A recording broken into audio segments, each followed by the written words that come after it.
Dinâmica de rotação de um sistema de partículas. Vamos começar por falar primeiro de momento angular. O momento angular é uma grandeza vetorial cuja variação mede os efeitos de rotação.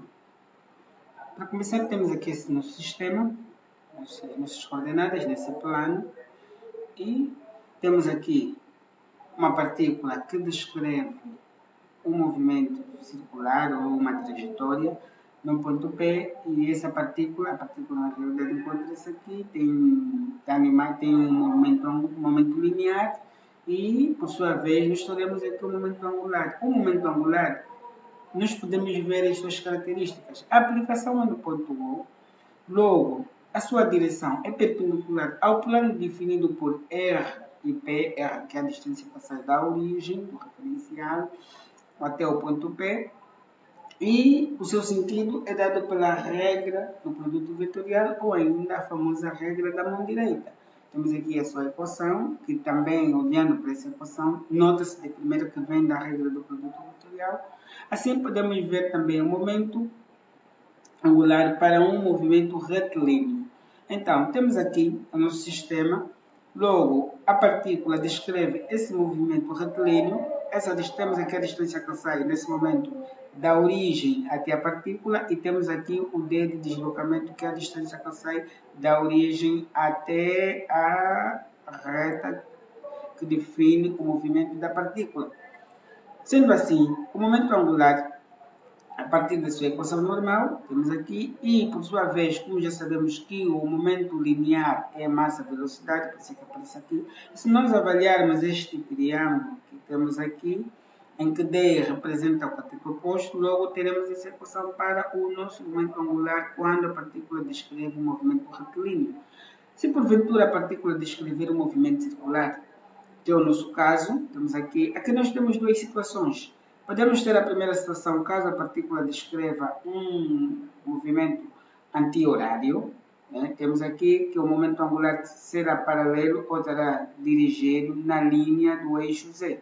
Se porventura descrever um movimento horário, nesse caso, o momento angular estará para baixo, nesse caso no sentido negativo do eixo Z. Ok? Bom, sendo assim, podemos falar também do momento angular de um sistema de partículas. Para esse caso, em que temos aqui somente ainda duas partículas, para a nossa figura, em que temos o momento linear para a partícula 1, para a partícula 2, também temos o raio da partícula 1, da partícula 2, considerando que ambas as partículas descrevem um movimento circular uniforme, nesse caso a sua velocidade angular é constante. Para esse caso, o momento angular do sistema será o somatório do momento angular de todas as partículas. Por isso que aparecemos aqui essa equação, da primeira até a partícula n. Como já disse, considerando a velocidade angular constante, logo o momento angular também aparece desta forma, ou com esta equação. A partir daqui, nós temos a equação geral para o momento angular de um sistema de partículas. Ainda mesmo assim, temos outra equação. Bom, aqui é válida para um sistema de duas partículas só. Então, temos aqui o R a representar o raio, que é a distância da origem até a periferia, ou o ponto em que se encontra a partícula, e o momento linear, que é também parte dessa partícula. Sendo assim, podemos entrar para uma outra grandeza, que é o momento de inércia, e o momento de inércia é a grandeza escalar que mede a inércia de rotação de uma partícula, isto é, a oposição que esta manifesta à alteração da sua velocidade angular. Por sua vez, o momento de inércia, temos aqui, é a massa ao quadrado do raio ou da distância que sai da origem do ponto fixo até o ponto em consideração ou a periferia. Também, olhando bem, podemos dizer que o momento angular de um sistema é o produto entre o momento de inércia e a velocidade angular dessa partícula, quando descreve um movimento circular, que é o caso que nós estamos a ver aqui a menina. Bom, para esse caso ela descreveu um movimento, se nós olharmos bem, um movimento que anti-horário. Bom, para o movimento horário, para outro caso também é a mesma coisa. Mas se nós avaliarmos, aqui ela tem os braços fechados e aqui tem os braços abertos. Nesse caso, ela terá maior velocidade angular para o caso em que tem os braços fechados. E para o caso que eu tenha os braços abertos, terá o maior momento de inércia. Então, sendo assim, podemos ver alguns fatores que representam o momento de inércia, ou de que depende do momento de inércia. Ela depende da massa e a forma como está distribuída. Se nós olharmos aqui, há uma distribuição, aliás, diferente em relação a esse caso. O eixo de rotação ao qual o sistema roda. Se nós avaliarmos, o eixo de rotação é mais ou menos aqui para esse caso e também aqui para este caso, para considerar outra medida. Logo, aqui teremos maior raio em relação a esse caso, porque nós temos aqui os braços abertos. Logo, podemos ver a seguinte observação, avaliando já ambos os casos.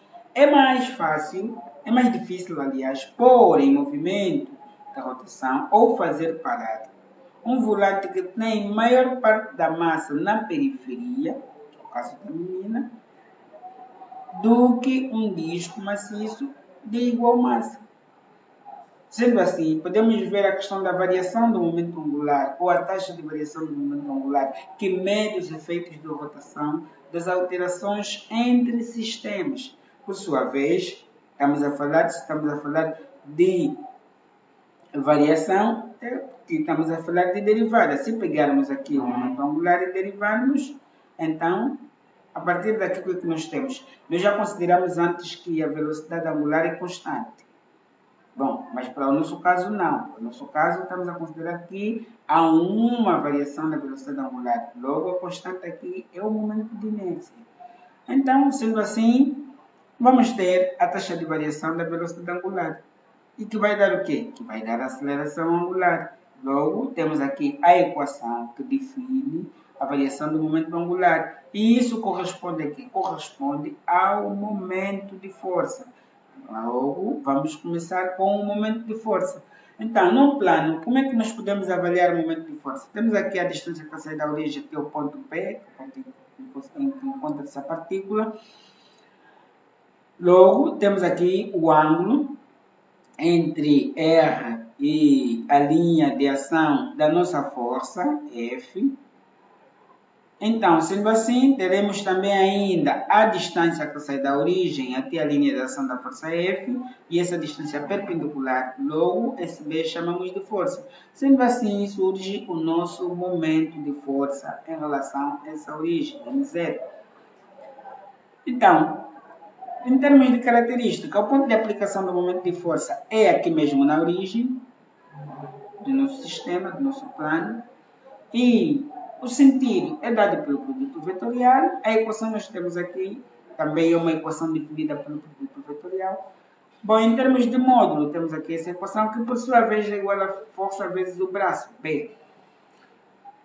Como já sabemos. Por quê? Porque se nós avaliarmos esse triângulo retângulo, B representa cateto oposto. Então, esse produto R vezes seno que nos vai dar B, onde B já sabemos que é a distância do ponto à linha de ação da força. A linha de ação da força é essa. O ponto aqui em referência é a origem. Logo, também podemos encontrar o momento de força aplicando esse determinante e, ou, ainda para um sistema, temos aqui a equação do momento de força para um sistema. Sendo assim, podemos já avaliar o binário. Binário é um sistema constituído por duas forças simétricas, nesse caso, sentidos contrários, com linhas de ação paralelas. Vamos ver aqui no nosso plano. Temos aqui as nossas coordenadas no sistema de coordenadas, temos aqui os pontos e a distância R1 para o ponto A, R1 para o ponto B, R2. Logo, temos ali as forças que são simétricas, elas são paralelas e simétricas. Vamos ver a questão das suas linhas de ação.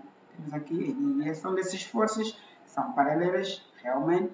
Então, podemos ver aqui o ângulo, os ângulos que elas formam os seus raios. F1, temos aqui θ1, temos aqui θ2, mas esse ângulo que aqui aparece também é igual ou equivalente a este.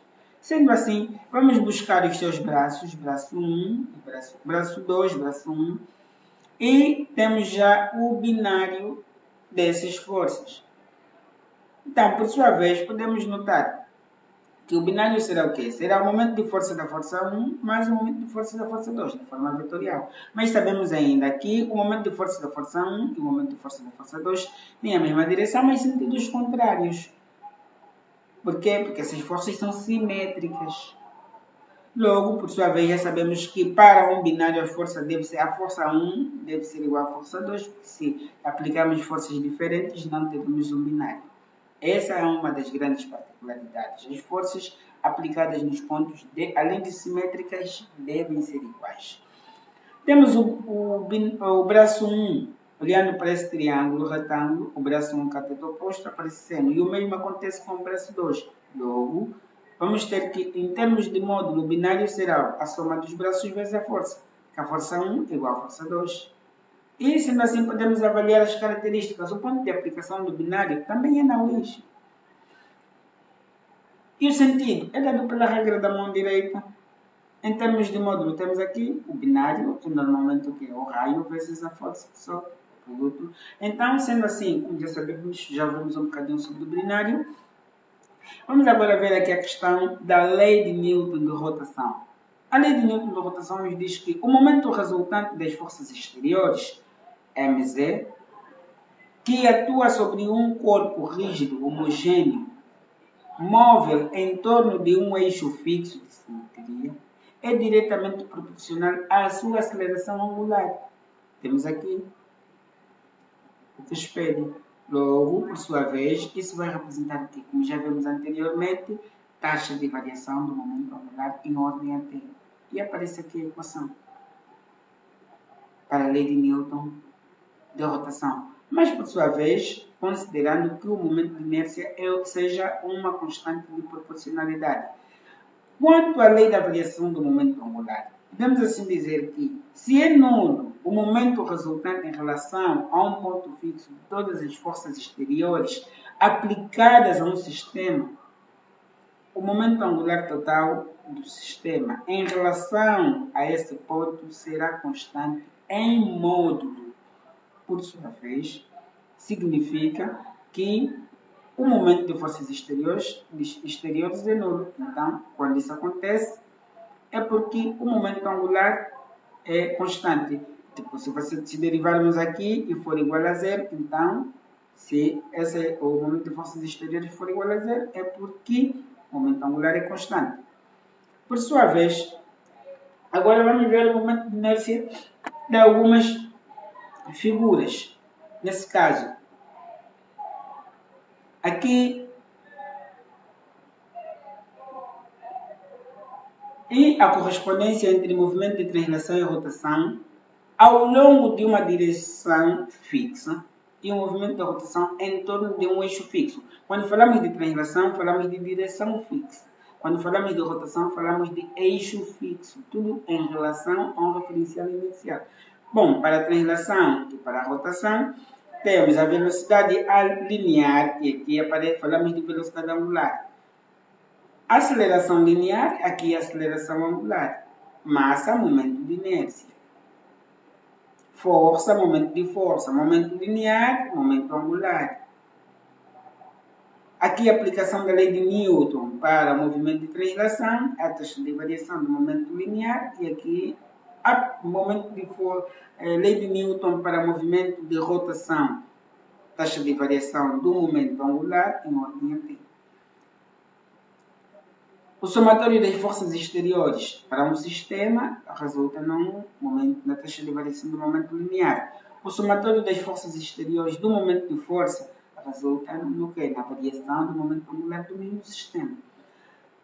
O somatório das forças exteriores ainda em relação ao centro de massa também resulta, mas aqui em relação à velocidade angular. O somatório das forças exteriores, se for igual a zero, para a translação, significa que o momento linear é constante, e para a rotação, se o somatório for nulo, significa que o momento angular é constante. E por último, a energia do movimento de um corpo, que é a famosa energia cinética, para a translação e para a rotação. Olha que aqui é já momento de inércia e velocidade angular ao quadrado. Bom, meus amigos, até a próxima aula e boa leitura. Estamos juntos.